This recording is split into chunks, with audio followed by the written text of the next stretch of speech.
How did the ancient world's greatest library burn down? And what can we learn from its tragic fate? The library at Alexandria was one of the biggest tourist attractions in the ancient world. Travelers would flock from all around to see its colossal collection of scrolls and books. But after 390 years of operation, it was completely destroyed by fire. So how did this happen? Was it arson, or an accident, or maybe something more sinister? Let's find out. The library at Alexandria was founded in the city of Alexandria in Egypt around the year 283 BC by Ptolemy I, who had been one of Alexander the Great's generals. He built the library as a way to honor his friend and ruler, but also because he loved knowledge and literature. The facility quickly gained a reputation for excellence, amassing hundreds of thousands of scrolls and attracting the brightest minds from across the known world. Scholars would come to the great library to research and write their own works, and it became a major hub for trade and cultural exchange. In the beginning, the library had three main sections. One was the reading room, where people could come to read books on site. Another was the lending room, which allowed scholars to borrow books so that they could continue their studies at home. And finally, there was the archive, which housed all of the library's historical records. These were divided into different categories based on subject matter, such as history, science, philosophy, poetry, and drama. There were also separate sections for geography, astronomy, and medicine. However, over the next few centuries, the library began to expand beyond these original boundaries. New sections were added for mathematics, economics, and law. And eventually, there was even a special area for the study of magic and astrology. This growth is likely what made the library so popular among scholars, as it gave them access to a wide variety of texts on just about any subject they could think of. It was also probably the reason why so many famous people, including the likes of Euclid, Archimedes, Aristarchus of Samos, and Hipparchus, visited the library during its heyday. As if having such an extensive collection of books wasn't enough, the library at Alexandria also contained several other remarkable features.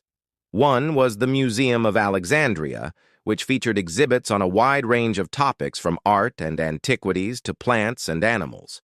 There was also a zoo, an aquarium, and even a botanical garden. In addition, the library had a dining hall where scholars could eat together and discuss their work. There were also rooms for guests to stay in case they wanted to visit the library for an extended period of time. The complex even had its own dedicated staff to keep things running smoothly, including librarians, archivists, scribes, and laborers. But perhaps the most famous feature of the library was its Lighthouse of Alexandria, which stood 100 meters tall and was one of the tallest structures in the ancient world. The lighthouse was not only a navigational aid for ships, but also a symbol of the city of Alexandria itself. As impressive as it sounds, the library at Alexandria suffered greatly throughout its long history. It faced wars, natural disasters, riots, and even civil unrest.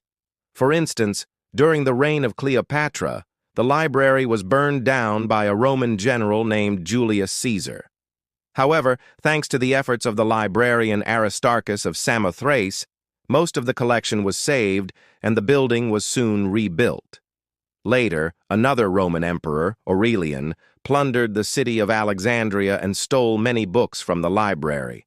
But once again, the damage was repaired and the collection was restored. Unfortunately, it wouldn't be so easy to recover from the next attack. By the year 391 AD, the library at Alexandria had become a major target for religious zealots.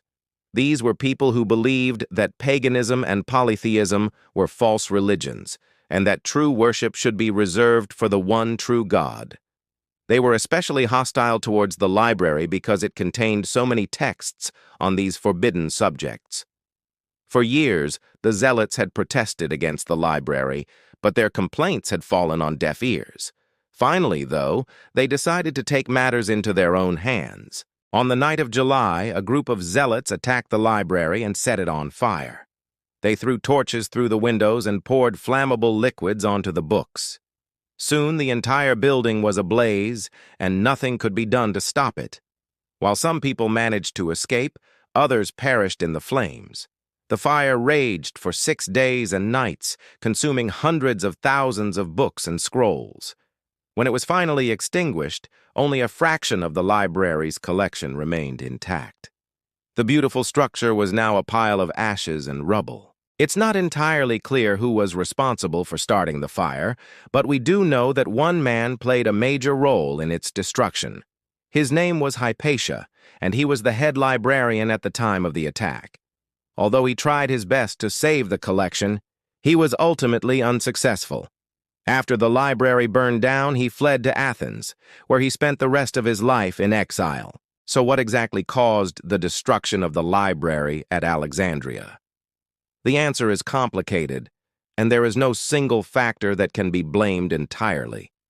Instead, it was likely a combination of several circumstances that led to its downfall. First, the library had become too big and too ambitious. It contained so many different types of books and scrolls that it was impossible to keep track of them all. Second, the staff at the library was not adequately trained.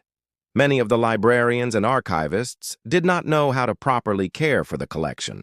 They didn't have the resources necessary to preserve the books and scrolls, which meant that some of them began to decay before they were even put on the shelves. Third, the library had become a target for religious zealots. These people hated everything that the library stood for, and they were willing to destroy it in order to make their point clear. The burning of the library at Alexandria was a devastating event that marked the end of an era. It was one of the greatest intellectual centers in the ancient world, and its destruction robbed future generations of countless works of literature and scholarship. But it also serves as a reminder that even the greatest institutions are vulnerable to fanaticism and intolerance. While the library at Alexandria may be gone, its legacy lives on in the form of other great libraries around the world. Places like the British Library, the Library of Congress, and the National Library of France all owe a debt to the ancient Alexandrians who pioneered the concept of a public lending library. In fact, the idea of a public lending library is still relatively new. Before the advent of libraries, books were expensive to produce and difficult to transport. This meant that they were largely inaccessible to the general public. As a result, most people were illiterate because there was no reason to learn how to read if you never had access to books. However, with the creation of public lending libraries, more people than ever had the opportunity to learn how to read and write. This led to a surge in literacy rates across Europe and North America during the 19th century. Today we take libraries for granted. We assume that everyone has access to books and other reading materials, but this is not always the case. In fact, there are still many parts of the world where people cannot read because they do not have access to books or libraries. That's why it is so important to support organizations that promote literacy and education. By doing so, you can help ensure that everyone has the opportunity to learn, which is essential for the advancement of society as a whole. Although the burning of the library at Alexandria was a terrible tragedy, it also had some positive consequences. For example, it helped to spread the idea of libraries around the world. Also, it inspired people to create new libraries that would be even better than the one at Alexandria. Today, we have libraries that contain millions of books and manuscripts, as well as digital archives that are accessible from anywhere in the world. None of this would have been possible if it weren't for the pioneering work of the ancient Alexandrians. So the next time you visit your local library, take a moment to appreciate all that it has to offer. Not only is it a place where you can borrow free books and other reading materials, but it is also a center of learning and a hub for the community. Without libraries, our world would be a much poorer place. Thanks for watching.